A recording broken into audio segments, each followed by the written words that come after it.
Ele é artista, cenógrafo, diretor de arte e arquiteto.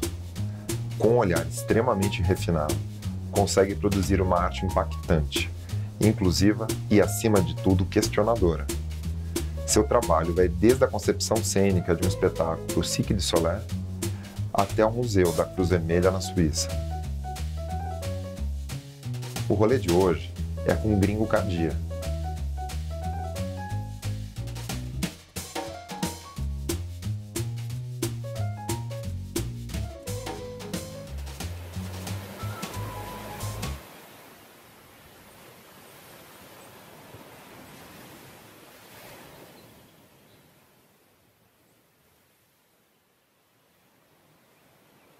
Desde criança eu desenhava. Eu gostava de desenhar e gostava de pintar. Essa aí era o meu, vamos dizer, meu dom, assim, que eu nasci com ele, né? E aí eu acabei fazendo arquitetura com medo de ser artista, assim, de ser pintor, que eu seria, né, no caso. Tem que arrumar alguma coisa no meio do caminho disso aí que deu uma sustentabilidade. E aí eu entrei na arquitetura, que foi ótimo, que a arquitetura para mim, hoje analisando depois de muito tempo, para mim é um segundo grau bem feito, entendeu? Ela é uma faculdade que abre vários caminhos assim possíveis, né? Visuais, né? E você acaba aprendendo. Depois que você acaba a arquitetura, você fala, agora o que eu vou fazer? Entendeu? Isso para mim, sempre eu vi isso. E quando eu acabei a arquitetura, eu falei, eu vou fazer a cenografia. Para mim, a arquitetura é fundamental para a cenografia. Eu nem acredito que exista cenógrafo que não tenha conhecimento de arquitetura, entendeu? Assim, várias pessoas que trabalham comigo, que vieram da faculdade de cenografia, eu falei, não, vai fazer arquitetura, para você entender o que é o espaço, você entender como se constroem as coisas, como as coisas ficam em pé, isso é fundamental. Então, assim, para mim, não existe um cenógrafo sem a cabeça do arquiteto.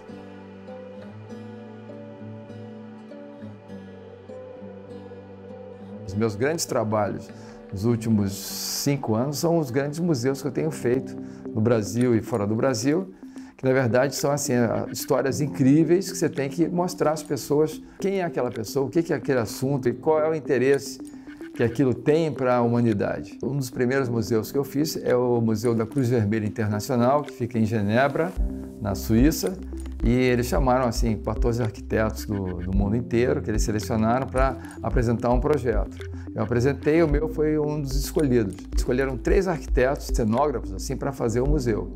Eles dividiram a ação do museu em 3 pedaços, cada um contando uma história. Então fui eu, o Shigeru Ban, que é um arquiteto japonês, exatamente, bem reconhecido mundialmente, e um outro chamado Francis Querré, que é um cara também conhecido, fez o pavilhão da Serpentine ano passado na Inglaterra, lá em Londres, e é um africano, um japonês e eu aqui do Brasil. E a gente criou uma história, então na verdade a gente tinha que contar a história da Cruz Vermelha. Eu fiquei com o papel de contar como a Cruz Vermelha apareceu, qual o sentido da Cruz Vermelha. O Shigeru Ban contava um pouco sobre o futuro, as grandes questões que o futuro vai trazer, que é a água, população, superpopulação e temas assim. E o Francis Querré, ele contava um pouco do papel da Cruz Vermelha de fazer a ligação das pessoas depois da guerra. Então a Cruz Vermelha, quando tem uma guerra gigante, as pessoas ficam perdidas pelo mundo e tudo devastado, tudo, e o papel deles é religar as pessoas. E o museu é muito legal, que a gente faz uma interação muito das pessoas pensarem e agirem. Então as pessoas tocam em coisas, tem testemunhas de pessoas que a pessoa está com a mão assim, você encosta a mão na mão dela, ela começa a contar a história dela. Então monitores grandes que eu fiz. Tem outras partes que tem objetos que a Cruz Vermelha coleciona, que tem a ver com arte também, assim, são objetos que os presos políticos fizeram durante a sua vida nas prisões. Então tem desde escultura feita em ouro, espinha de peixe, até coisas assim incríveis, que é como o preso ele se relacionava com o mundo através da arte. Então é um museu muito interessante, ele faz muito sucesso na Suíça, ele é o museu mais visitado da Suíça e muitos jovens vão lá. Essa maneira de você apresentar um museu é uma maneira interativa, que a pessoa tem que descobrir as coisas não estão ali assim de qualquer maneira. É um jogo visual que você tem que aprender a juntar uma coisa com a outra. Ele não é óbvio assim. Rolê Design, Gringo Cardia, take 3. Estamos aqui, na Espetáculo, Escola de Arte e Tecnologia.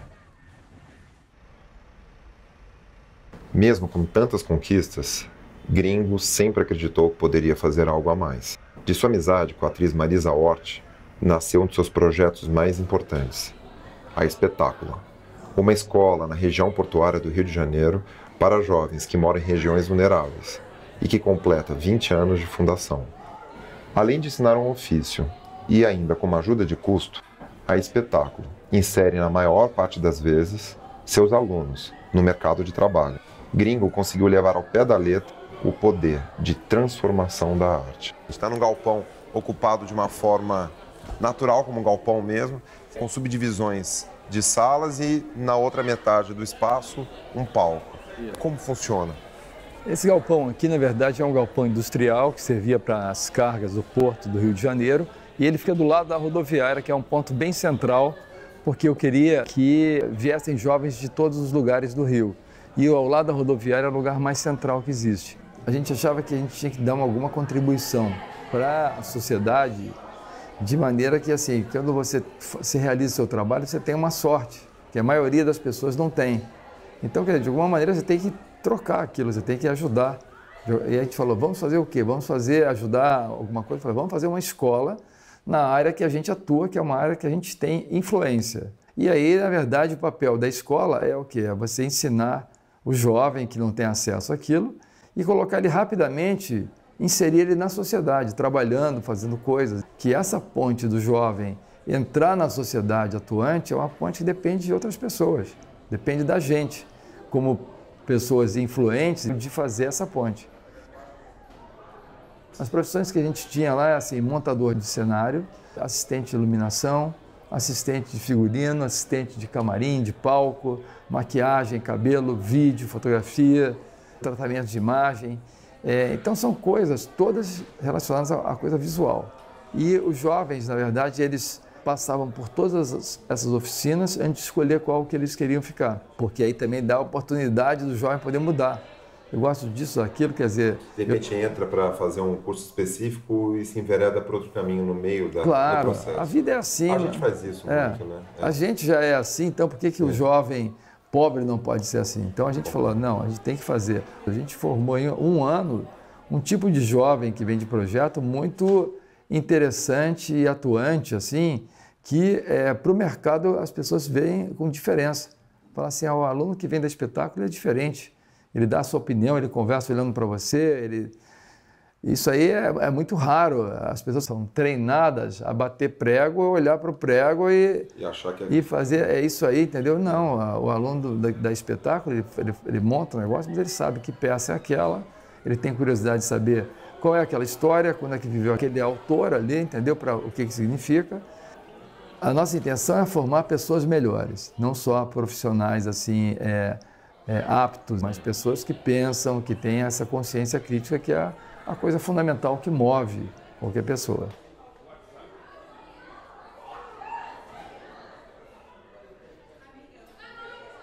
Gringo, você não somente é cenógrafo da companhia de dança Débora Coker, como você também é um parceiro criativo e interfere diretamente nos conceitos dos espetáculos que são apresentados, né?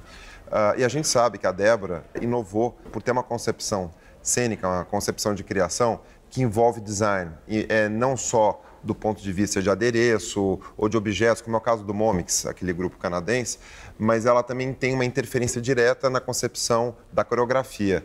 A gente, na verdade, meu trabalho com a Débora, eu sou um parceiro criativo dela, eu faço uma direção de arte, toda a parte visual eu escolho, assim, entendeu? Dentro de conceitos que a gente conversa, e a gente costuma construir nossos cenários assim um ano antes da estreia do espetáculo, 1 ano a 2 anos. E 1 ano a 2 anos a gente vai ensaiando diariamente com aquele cenário, podendo aquele cenário, depois de um tempo, ele passa a ser quase um pedaço da continuação do corpo dos bailarinos. Então, no caso da Débora, existe uma concepção conjunta dos dois. Isso, exatamente. A gente faz a primeira concepção do que vai ser, eu construo o objeto, em cima do objeto, a Débora começa a marcar a sua coreografia. Porque é uma coreografia que depende de ensaiar, de ver o que dá certo, o que não dá.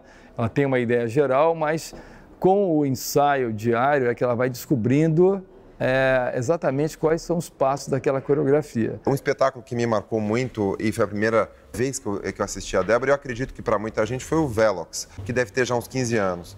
E na época, ter um paredão escalável, que era uma continuação do próprio palco, foi uma quebra de paradigma. Quando nós fizemos essa parede, que foi o grande, vamos dizer assim, diferencial, né? A gente fez essa coisa que eram pegas, assim como de escalada, uma parede imensa cheia dessas pegas. Isso, na verdade, chamou a atenção como os bailarinos conseguiam fazer aquilo com uma facilidade. Mas aquilo, como a gente falou, é uma coisa que demorou um ano ensaiando diariamente para poder o bailarino ter essa destreza de subir. E com isso a gente fez vários cenários que são assim, objetos gigantes, que as pessoas entram, manipulam, sobem vários andares.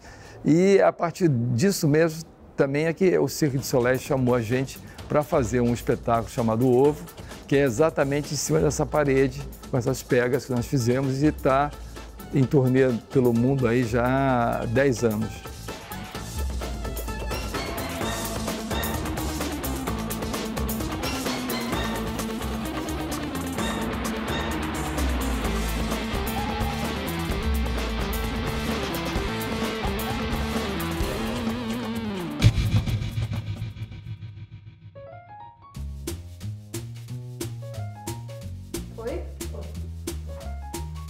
Gringocardia, take 2. E quando o gringo fala que os alunos da espetáculo estão no mercado de trabalho, ele não está exagerando, e a gente teve uma feliz coincidência hoje. E qual foi a nossa surpresa de descobrir que a nossa técnica de som foi aluno da espetáculo. Queria te chamar, Priscila, senta aqui do nosso lado, vem contar uma história aqui. E aí, tudo bom? Tudo bom, Priscila? Quer dizer, então, que você tem um diploma com a assinatura desse cara aqui? Em que ano você se formou? 2014. 2014? Já está no mercado, então, há 4 anos já? Sim. E como você se enveredou pelo som? Você começou, você fez o curso, qual curso que você fez no espetáculo? Uma amiga falou do espetáculo, um amigo meu já estava fazendo um espetáculo antes, e aí eu já entendia como era o processo, como eu estava no outro curso, tinha como intercalar. E quando estava no final, para terminar, ela disse que abriu inscrição lá, eu corri para a inscrição, e consegui entrar, assim, já terminei um e entrei no outro. É um pouco difícil se educar quando você não tem esse processo cultural presente, né, na sua comunidade. Então você vê, às vezes, coisas que... Isso me despertou muito quando comecei a me movimentar na rua olhando a arte, né. E quando você fala olhar, não é só olhar da maneira física da visão, mas é de como entender e como se incorporar processos, na verdade. Né? E assim, ia levar uma imagem e mostrar para eles, assim, por exemplo, uma simples imagem, o que cada um vê, entendeu? Ver a opinião de cada um, isso faz as pessoas refletirem, né? Isso é legal porque, enfim, a pessoa fica uma pessoa que tem opinião, você vê como ela fala bem? A mentalidade das pessoas, assim, é muito assim, você é pobre, você acha que você vai ser diretor? Não vai ser, não. Entendeu? Você não vai ter oportunidade. Então a gente mostra... Um sonho, né? A gente já desconstrói isso, porque minha mãe tinha todo esse olhar um pouco antes, meus pais, só que hoje em dia minha mãe, ela vai acompanhar os lugares que, por exemplo, tem uma exibição de um filme que eu participei, ela vai acompanhar, legal. Ela tá junto, ela acredita. Então, assim, também, né, na época que a gente começa a entrar, a gente é adolescente, né? Então a gente tem muita divergência, assim, até de época, né, com nossos pais. Mas depois, quando eles começam a ver que a gente está seguindo por um caminho de luz, um caminho bom, né, que está sendo feliz para os seus filhos, então acho que ela já assina lá. E se você vê, a educação transforma a família, não transforma só o jovem, transforma a família inteira, que a família começa a dar um outro valor a estudar, quer dizer, já sabe que tem que ser, mas não entende direito. Aí começa a ver, não, é uma profissão que eu não conhecia, mas ela gosta, entendeu? E ela está se dando bem. A gente transformador, na verdade. Exatamente. Isso é o papel da educação e eu acho que o audiovisual, essa coisa toda visual que a gente carrega é uma coisa muito forte para ajudar a ter atenção com essa galera trabalhando, entendeu? Assim, todo mundo quer fazer coisas bonitas, entendeu? Então, vamos fazer.